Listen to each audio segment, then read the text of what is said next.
am a professional Unitarian Universalist religious educator, a UU since my own childhood, and a mother raising children that I would dearly love, although I can't make them, to remain Unitarian Universalists. This faith tradition has good news to share with the world, and it can be life-saving and purpose-giving, as it has been for me. My calling is to help others grow spiritually within this faith tradition and empower them to bring their values and their faith into action in the world. And this is work that I love doing. So here is the bad news for me and probably for many of you as well. While membership in United States Unitarian Universalist congregations has been slowly declining for the last decade, the rate of decline in religious education enrollment has been much greater. RE enrollment nationwide is down 27% over the last 10 years, while membership overall has declined 5%. Of course, trends don't exist in isolation. The U.S. Census Bureau estimates that by 2035, for the first time in U.S. history, the population over 65 will outnumber the population under 18 years old. And while the U.S. population continues to grow, immigration is set to outpace births as the main driver of that growth. We are simply having fewer children. And this would explain some, but certainly not all, of the aging of the UU population as well. But truly, demographic shifts cannot explain away all the changes that we are seeing in the UU religious education world. In 2017, Kimberly Sweeney, then working for the New England region of the Unitarian Universalist Association, published a white paper titled "The Death of Sunday School and the Future of Faith Formation," and it caused quite a stir in religious education circles.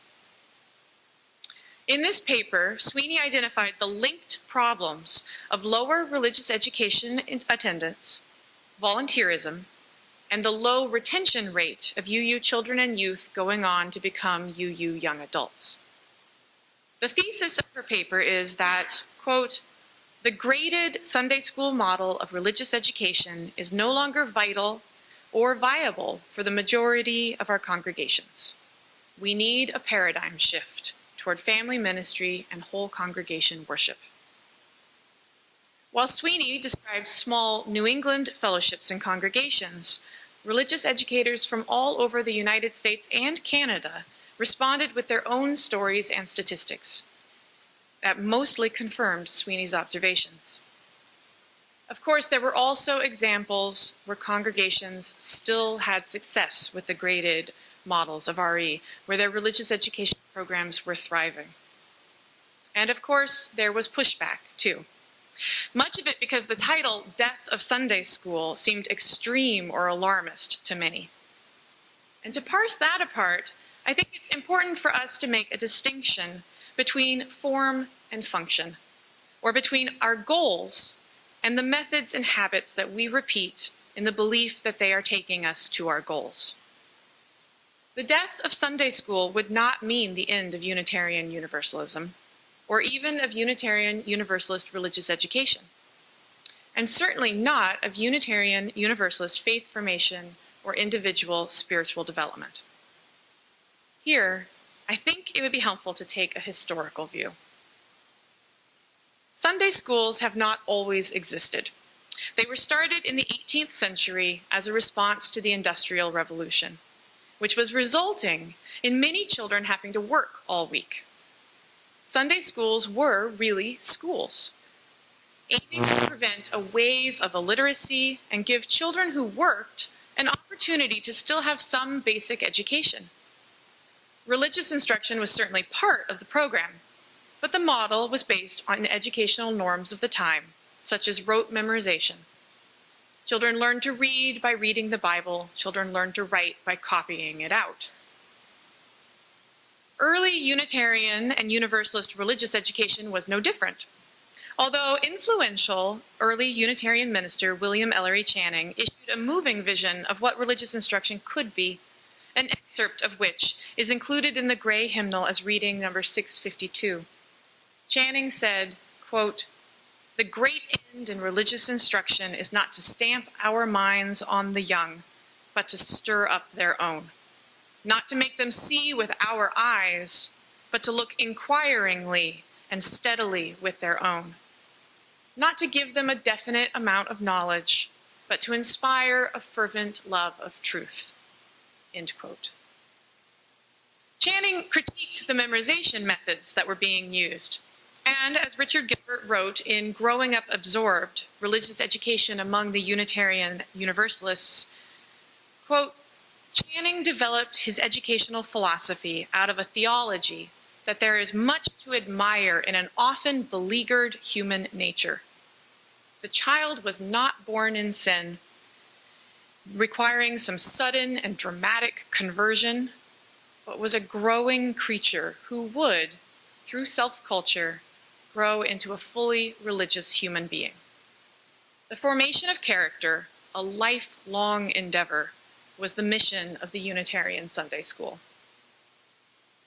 Unitarian religious education continued to grow and change throughout the 19th century as curriculum began to be developed. And as we entered the 20th century, a very important and visionary religious educator joined the effort, Sophia Lyon-Fahs. Fahs critiqued the notion of self-culture, which Channing had espoused, pointing out that excessive individualism and the idea of salvation by character ignored the need to build a better society for all to live in. Sophia Lyon-Fahs brought a progressive philosophy of education to the development of curriculum for children, but she also brought an expansive naturalistic theology. She said that life becomes religious whenever we make it so. Fahs well and truly tore down the barriers between subject matter that was considered sacred and subject matter that was considered secular, bringing the study of nature and science and the children's everyday life concerns into the religious education classroom. Richard Gilbert describes part of Fahs' philosophy this way, quote, "Fahs patiently taught that the religious experience comes before the articulation of its meaning. If we hurry the adult verbal formulations and don't wait for children to experience their world, we undermine their capacity to internalize their own faith." This approach encouraged child-led experiential learning and discouraged heavy-handed moralizing or drawing conclusions for children. Fahs inspired many religious educators and left her stamp on how we do religious education as Unitarian Universalists, including her notion that religious education transcends denomination. The last historical figure I feel I should mention is Angus MacLean. MacLean was a professor of religious education and the most influential 20th century thinker on universalist religious education. And I never like to always talk about Unitarian history and not bring in some universalist. He coined the often repeated phrase that the method is the message. But by this, he did not mean what has been often misunderstood. He did not mean that there is no message, no content that needed to be taught. Rather, he was stating that if the goal is transmission of values from one generation to the next, you cannot use methods that run contrary to those very values. If democratic values are the goal, they cannot be taught by authoritarian means, for instance. Following upon the shoulders of these historical figures, UU religious education has gone through several eras, such as the old multimedia kits that had film strips that were seen to be marketable outside of UUism, and so they focused on ethics and decision-making. And then the curriculum of the late 1980s and 90s that began to focus again on UU history and the 7 principles. And now we have a whole huge library of free curricula available on the UUA website known as Tapestry of Faith. Unitarian Universalist religious education has been changing, been critiqued, improved upon, and expanded many times. The Sunday school of today is hardly the Sunday school of the 18th century. The forms have changed. The content has changed, just as the living tradition of Unitarian Universalism has also changed in that time. But the pressures on religious education now are different than they have been in the past, reflecting cultural changes in the larger context. These pressures are felt by all denominations, as researched and described by John Roberto in his 2010 book, Faith Formation 2020. In the past, the norm was to go to church on Sunday, and the choices available were just what kind of church. Now, Sunday has been secularized, and there are many choices for families' time on Sunday morning. Brunch, parties, sports, and more now compete with religious education.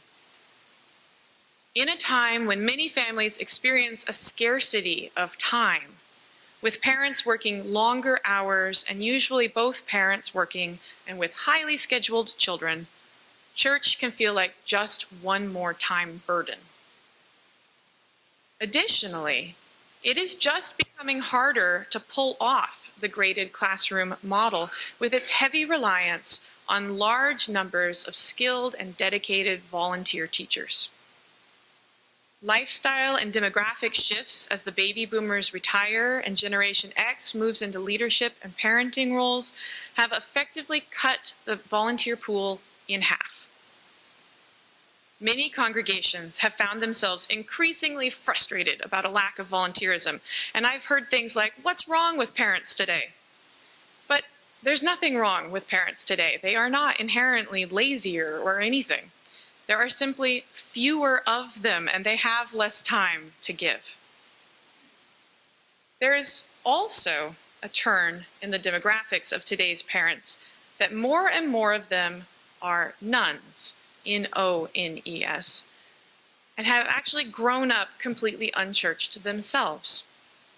Each successive generation has less and less experience of religion or church. So when they feel a need for something for their families, they don't even think to look to fill it in a church. It's not part of their experience or part of their mindset. That doesn't mean, though, that families don't still have needs that can be met by our faith and by our congregations.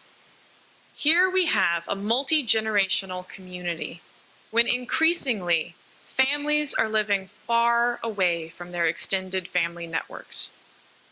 Here, we can support the ongoing faith development and spiritual exploration of parents and of all adults, and then equip families with tools for deep and intentional living at home. And of course, here, we can still support children's natural spiritual curiosity and growth. One response, an outside the box of Sunday school idea, has been full week faith.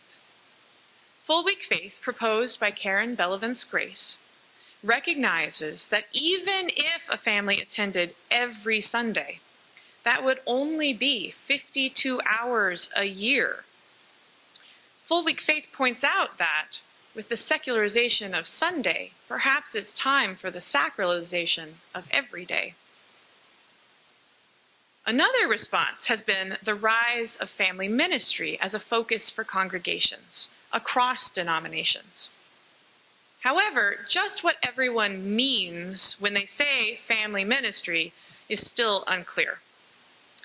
How are we defining family, and what do we perceive that families need? Often, family ministry seems to just focus on making congregations family-friendly, which is important, But as Reggie Joiner, founder of the Rethink Group, which is an evangelical group focused on these same issues, it's across denominations, as he warns, quote, "The church realizes that it can't be effective alone and needs the home. As family ministry expands, it's also evolving. Just being family friendly no longer counts. The old approach of keeping people of all ages busy with lots of family-specific programming is missing the mark. All the, quote, random acts of ministry, unquote, that churches line up for families overload church and family schedules, ultimately competing with the very families you're trying to help," end quote. So, even our best-intentioned efforts may, at best, be ineffective, or at worst, be making the problem worse. What then would be the answer? Are we, as Richard Gilbert asks in the introduction to Growing Up Absorbed, one generation from extinction? I certainly hope not. But there is no doubt that we are in the midst of change, and we can't predict all that that change will mean.